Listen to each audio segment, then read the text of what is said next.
Bonjour et bienvenue à cette vidéo de formation à Kantar, la solution analytics de la performance pour le e-commerce.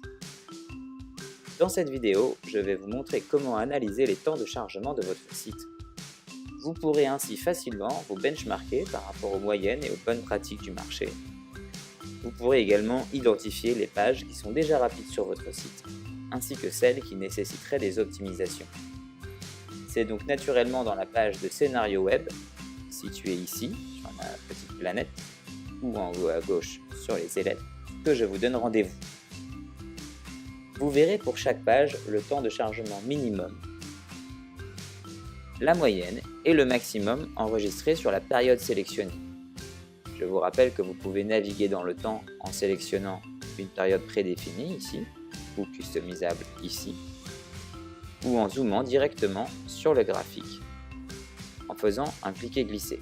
De la droite vers la gauche, je vais dézoomer, et de la gauche vers la droite, je vais zoomer.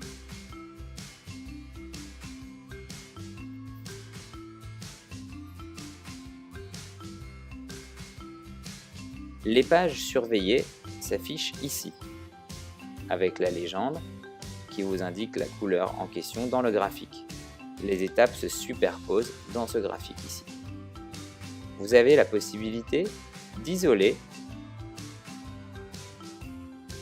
ou de cacher une étape ou une autre.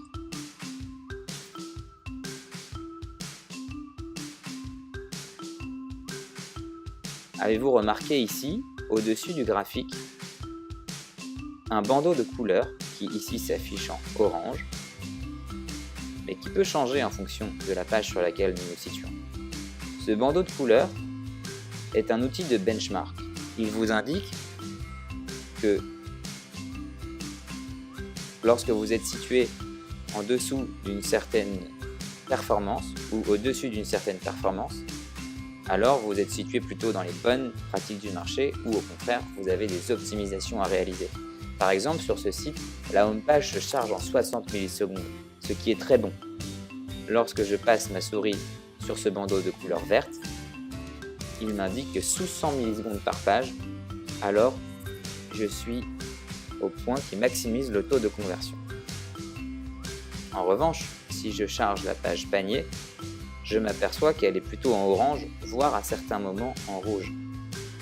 Cette page est située sous la barre de 450 millisecondes par page, la plupart du temps, ce qui correspond finalement à la moyenne du temps de chargement mesuré parmi le top 200 des sites e-commerce selon une étude menée par Kantar en 2015. Lorsque je passe ma souris sur les éléments en rouge, je me rends compte alors que je suis au-delà de 450 millisecondes par page à certains moments, ce qui a une influence négative sur le taux de conversion et sur le SEO. Il devient alors très simple de benchmarker votre site avec cet outil. Vous pouvez zoomer sur une période et voir qu'effectivement à certains moments vous avez des problèmes de performance et voir quelle est votre performance au global sur l'intégralité de votre scénario, par exemple sur un mois. Nous voyons sur ce scénario que sur l'ensemble des étapes, le temps de chargement moyen est situé entre 100 et 450 millisecondes, ce qui le place dans la moyenne du temps de chargement. En revanche, si j'enlève la partie panier, la partie carte, l'étape carte qui est la plus longue, alors je m'aperçois que je passe sous la barre des 100 millisecondes, ce qui constitue un très bon point, puisque cela va maximiser le taux de conversion et le SEO sur mon site. Alors à vous de jouer.